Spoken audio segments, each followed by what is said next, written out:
What up, random rockers? Yeah, a little late again. Better late than never. Hmm.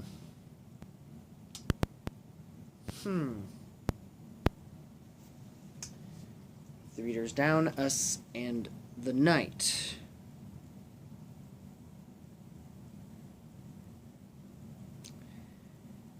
I gotta say,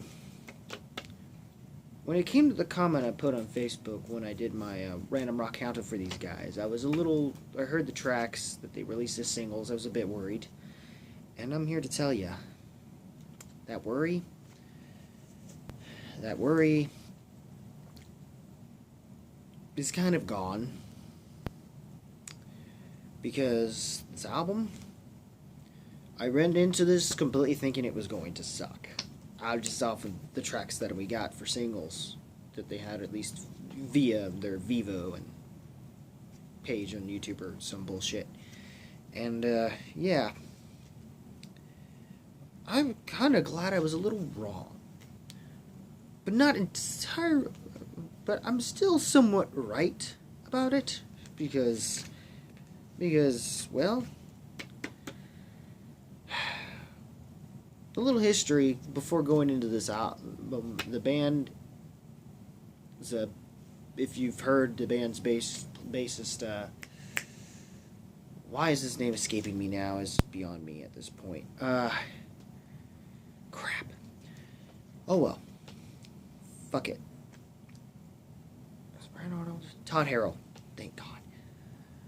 And yeah, well, apparently he had recently was involved in a case involving a vehicular homicide, but mostly because he was all drugged up. Because the doctor essentially over medicated him, or to the extent that even most doctors shouldn't, because it's within the 30-day period. Especially when, like, oxycodone and then mixing some other crap. And plus, he had alcohol abuse issues, because apparently before that he had a DUI, some bullshit, and then it took another DUI for the band to say, fuck it. You know, it was more the doctor's fault than his, in the sense that he overprescribed him, and if not for that, blah, blah, blah, but still. And the band was at least kind enough to at least cancel the U.S. store dates, at the very least, out of respect for the guy that, well, it's just, I don't want to say wrong place, wrong time. I can't think of the right words on that one, but it just sucks. Let's go with that. And all in all, this album, after the last couple albums, and then that incident with Todd Harrell, they needed a win, or at least they needed enough of a win to make up for those past two albums. And it seemed from the tracks we got from their best, that they released on their best of, despite the remastered remixing of their singles, which I honestly think did not need to be done. Especially like Kryptonite, was when they did Kryptonite for that greatest hits packet. Then no, I wasn't having that. Just pretty well those three songs, and that was it. New songs, and those were good. One Light was great, and that was while Todd Harrell was still with them, though. So this entire album at this point hangs on the balance of the only founding member being frontman Brad Arnold, who was once at the drums around the time of the first album, and it was pretty good. They just, for some reason, decided to have him focus more on his vocals, which I guess did need some slight improvement, and he did show it in Away from the Sun in some of the later efforts, especially 17 Days. And then after that, they, for some reason, thought it was a good idea to auto-tune, and no, it wasn't. It shows on this record too, but not to the extent where it feels forced down your throat. And in places, they know when not to use it. And tracks like Pieces of Me, as it feels like classic, comes off as classic. Three Doors Down in the best way. And for the most part, a lot of the way this is them going full out pop rock. And I think it seemed like the founding members that were left in the band were somewhat trying to hold it back and try to keep them a more full-fledged rock band that they were, modern rock band that they were. And Well, I guess that sort of tension must have been why those albums didn't work out and come off very good at all. I never thought I would in some weird way enjoy this album. I did. However, when you start to have moments where you remind me of certain things, Nickelcrack, specifically the "Do It in the Dark," despite the music video, taking that aside, it lyrically speaking and subject matter wise, it seems something that would come out of Chad Kruger's fucking notebook. Like, oh, they want to hear about fucking or some shit. No, Three Doors Down. This isn't you. Did you just steal your old bandmate Daniel Adair's notepad that he decided to give to... Notepad he decided to usually give to Chad Kruger or some shit? Because that was a bad idea. Just a bad idea.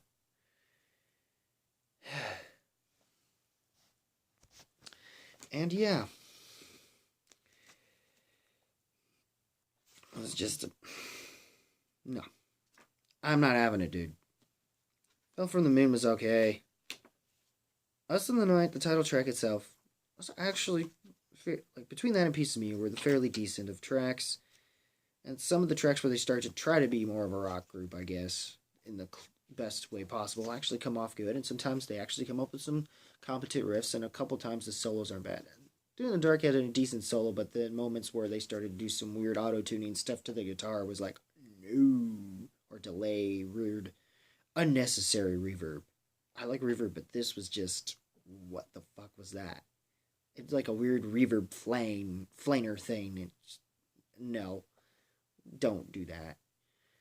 This album needed to be a make or break. It needed to be pretty damn good in order to deal with everything else that happened. And the only thing different, for the most part, aside from some lineup changes, is the producer, which is, I believe, Andy Wallace or Matt Wallace.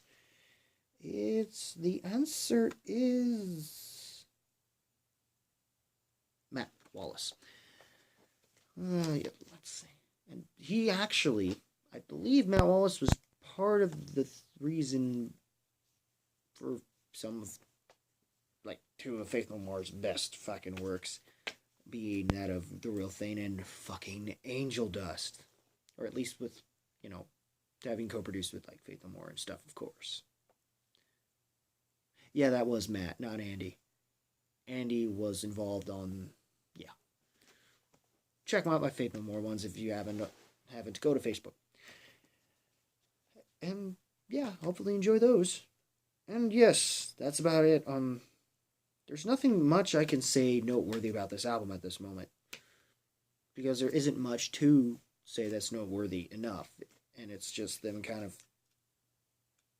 some post-Jones band just completely faltering into it, except it just, from the self-titled record, it was just slowly getting to that point. It seemed that that's what Brad Arnold wanted to go with, I think, straight up after 17 Days, but he had to fight his other founding members to do it, I guess. I don't know.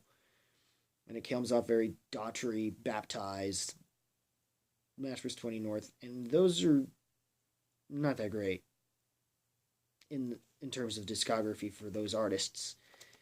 So, but that being said, for Three Doors Down, the way this album comes off and the way it's the good choice of producer to make up for some of the Howard Benson incompetent choices that just didn't work for that band for the majority of that album. I will say, if I were to do the top 5 again, I guess I might.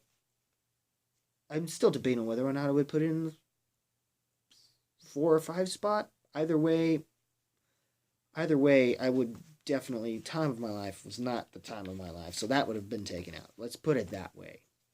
So this album is fairly decent.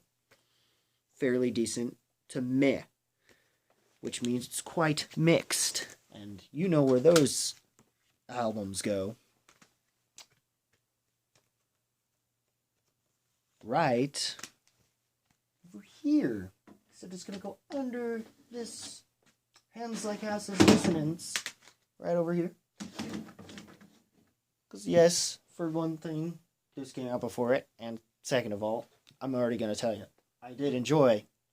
Just for the dislike on the video, I'm going to call you out. I like this album. far more than this one. So don't tell me I didn't somewhat enjoy this, despite I would if that means I would prefer to listen to Fall Out Boy over Nickel Crack, sure. To put a gun to my head, yeah, okay, fine. If that says anything, doesn't mean I will have that situation. Rather, I would say neither of them. Creed. that says something on Fall Out Boy now. Ugh. And that's it, guys. What did you think of Three Doors Down album? If you even bothered to purchase it, because some people didn't. It's fine, whatever, unless you're a diehard fan. It doesn't matter. Just leave a comment. Let down below. Rock the like button if you like this. And yeah, that's about it, guys. As always, keep it random, keep it real, keep it rocking, and I'll see you in the next video, which might come up shortly after this one. We shall see. Bye.